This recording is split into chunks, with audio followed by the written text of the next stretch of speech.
तो देर किस बात का, थोड़ा ठंडा हो चुका है और ये देखिए एकदम रसीले रसीले तैयार है। साथ में किशमिश भी डला है, आप कोई भी ड्राई फ्रूट्स भी डाल सकते हैं। अचार प्लस मेरा ये मुरब्बा कैसा लगा कमेंट करके ज़रूर से बताइएगा। ये मिठाई अगर आप रोज़ सुबह खाएंगे खाली पेट या बच्चों को देंगे तो बहुत ही फ़ायदेमंद है। तो लाइक शेयर और कमेंट करना ना भूलिएगा। बहुत ही टेस्टी रसगुल्ले बने हैं, ये रसगुल्ला कभी नहीं नुकसान करेगा। कमेंट करना ना भूलिएगा। Thanks for watching everyone. ये बहुत ही बेहतरीन रसगुल्ले हैं, रस भरी रसगुल्ले हैं ये। जी हाँ, ये है आंवले का मुरब्बा या फिर मीठा अचार भी बोल सकते हैं। बहुत ही टेस्टी, बहुत ही हेल्दी तरीके से बना है। सो फ्रेंड्स, मेरी ये रेसिपी आपको ज़रा से भी पसंद आई हो तो लाइक ज़रूर करिएगा। फुल रेसिपी देखना है तो सब्सक्राइब ज़रूर से कर लीजिएगा। Thanks for watching.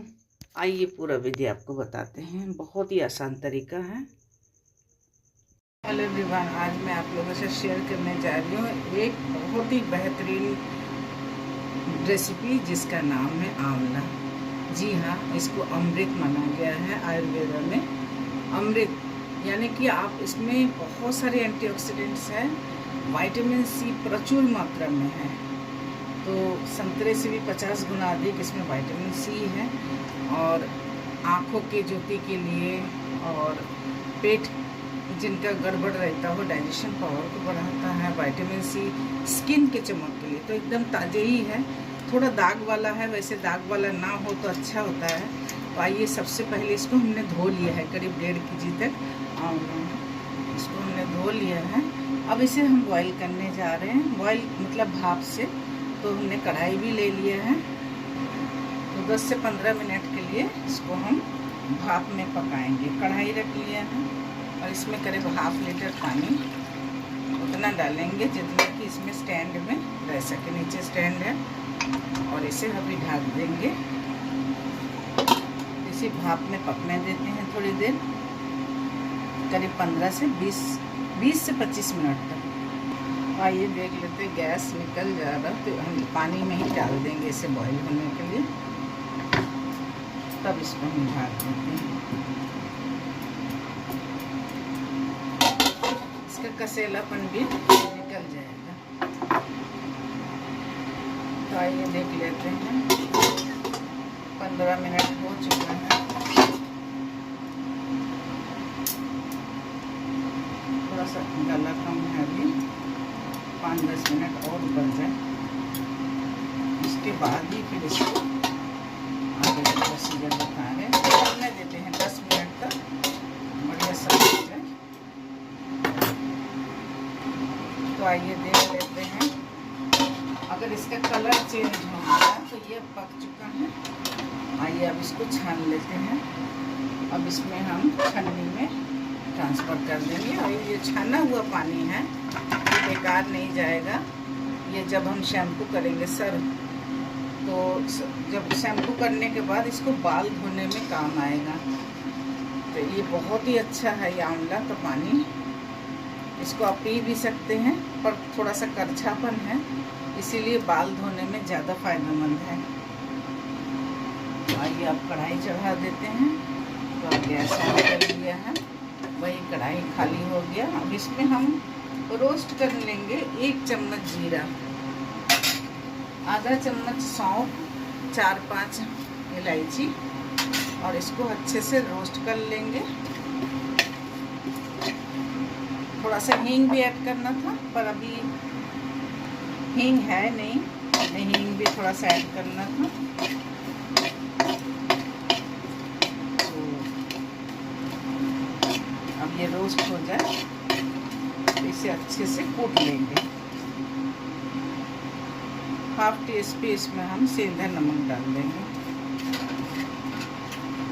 1 टीस्पून हम इसमें ब्लैक सॉल्ट ऐड कर देंगे। अब इसे अच्छे से पाउडर कर लेंगे। ग्राइंडर में तो होगा नहीं क्योंकि थोड़ा ही सा मात्रा में है, अगर ग्राइंडर में हो जाता है इसीलिए नमक हमने मिलाया। तो आइए इसे भी ट्रांसफ़र कर लेते हैं। ठंडा होने के बाद ही इसे ग्राइंडर में पीस लेंगे। कढ़ाई गरम हो चुका है, हाफ टी स्पून इसमें घी ऐड करेंगे। उसी में 2 छोटी इलायची कूट के इसे भी छोड़ देंगे। हल्का सा भून जाए, इसी में हाफ के जी तक चीनी ऐड कर देंगे, क्योंकि 1.5 kg तक वो है आंवला है, तो इसे मात्रा थोड़ा ज़्यादा ही रखेंगे, हाफ kg से थोड़ा सा ज़्यादा। फ्लेम को बिल्कुल मीडियम कर लेंगे और अब इसे हम थोड़ा सा हल्के हल्के चम्मच से घोंस देंगे, ताकि अच्छे से रस जो है अंदर जा सके। पूरा इसी तरह घोंस लेंगे। तो आंवला गूंथने में टाइम लगेगा। हाफ कप, एकदम हाफ कप इसमें पानी डालेंगे, ताकि अच्छे से पूरा बन जाए, कैरामल बनने तक। तो आइए पूरा घोंस लेते हैं इसी तरीके से। गरम बहुत है। आइए जब तक कि एकदम थोड़ा सा पानी सूख ना जाए, जो हमने हाफ कप डाला था। ये देखिए सारे हमने घोंस लिया है। जो साइड साइड की फाँकी है, ऐसे लंबे लंबे जो फाँकी है, उसी में हमने चारों ओर से ऐसे ही घोंस लिया।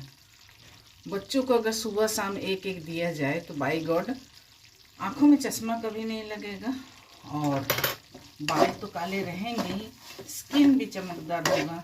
और विटामिन सी अगर आपके शरीर में भरपूर है तो हेमोग्लोबिन की कभी कमी नहीं होगा। आइए पानी तो सूख गया है, अब इसी में हम ट्रांसफ़र कर देते हैं, पकने देते हैं। ऊपर नीचे करेंगे। अब इसमें पानी कटेगा, क्योंकि इसमें पानी है ऑलरेडी, बॉईल किया था। तो इसको भी पकने देते हैं। इसको भी करीब 20 से 25 मिनट तक पकाना है। थोड़ी देर के लिए ढक देंगे। तो आइए जो हमने नमक, सेंधा नमक, काला नमक, जीरा, सौंफ, इलायची जो पाउडर कर लिए थे, उसे भी डाल देंगे।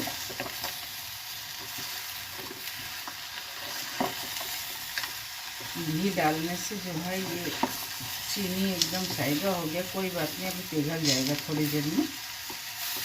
थोड़ी देर के लिए नमक पड़ गया, अब ये जो है पिघल जाएगा। और इसे अभी ढक देते हैं। ये से चला लेते हैं।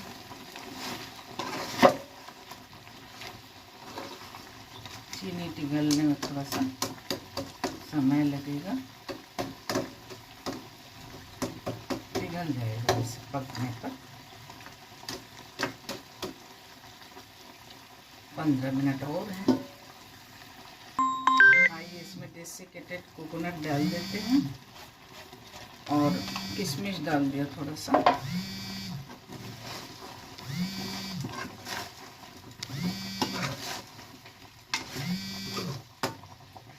इसे फिर ढक देंगे। करीब 5 मिनट और इसे पका लेते हैं अच्छे से। आइए देख लेते हैं।